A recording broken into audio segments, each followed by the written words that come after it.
Alors ce matin, on est avec Madame Gaby Maccabé, candidate dans Saint-François pour Option nationale. Bonjour Gaby. Bonjour. Vous allez bien? Oui, vous? Oui, très bien, merci. Merci de prendre un peu de temps de votre horaire pour jaser avec nous ce matin. Est-ce que vous pouvez nous donner un peu votre parcours? Qu'est-ce qui vous a incité à vous présenter pour Option nationale cette année? En fait, moi, Option nationale, je suis devenue membre il y a pas si longtemps que ça, il y a quelques mois, un peu comme tout le monde, hein, puisque Option nationale est un parti très nouveau. Mais Option nationale m'a interpellée parce que il n'y avait aucune plateforme d'aucun parti qui vraiment à laquelle j'adhérais complètement. Donc, j'étais obligée de faire un choix par défaut, là, comme plusieurs personnes.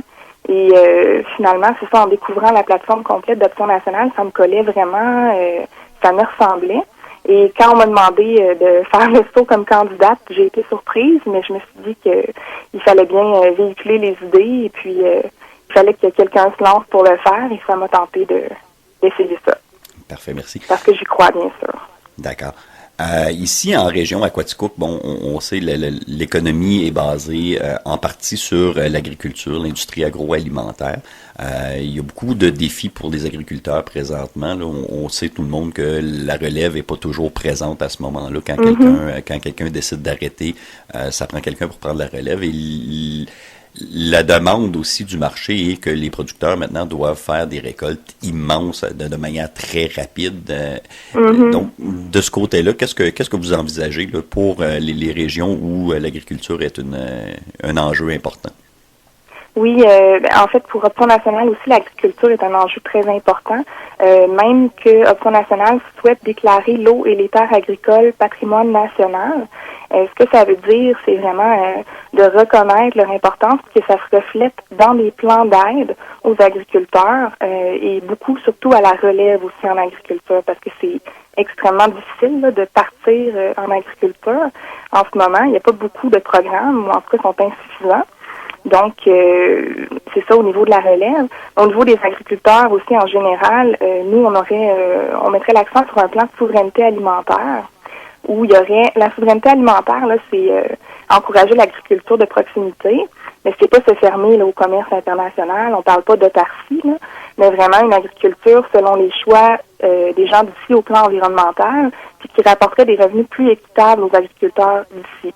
D'accord. Donc, il y a aussi, oui, et il y a aussi un fonds de pension pour les travailleurs du domaine agricole aussi qui serait offert là, par un gouvernement d'Option nationale. D'accord. Et puis bon, quand on parle d'agriculture, on effleure aussi un peu le côté environnemental, comme je disais, étant donné que les demandes sont très élevées et la pression est très forte sur les producteurs. Il y a le côté environnemental, des fois aussi, qui devient un peu moins important pour ces personnes-là, malheureusement, parce que c'est vraiment la performance qui prime. Option nationale est aussi très près de l'environnement. Beaucoup de mesures environnementales qui sont en place ou qui veulent être mises en place par Option nationale. Est-ce que vous pouvez nous en parler de quelques-unes? Oui, mais si on reste au domaine agricole, c'est sûr qu'en favorisant l'achat local, puis en identifiant mieux les produits locaux, déjà au niveau environnement, ça a un impact vraiment évident et rapide. Mais si on passe à d'autres points au niveau environnemental, Option nationale s'engage à nationaliser les ressources naturelles dans un premier mandat. Et vraiment à encourager la transformation locale. Donc, ça représenterait plus d'emplois dans la région aussi. Et il y aurait un fonds souverain qui serait créé pour compenser la disparition des ressources qui sont non renouvelables. Parce que c'est sûr que si on nationalisait nos ressources, on voudrait les exploiter selon des principes de développement durable, évidemment. Mais pour les ressources non renouvelables, un jour, ils vont arriver à leur fin.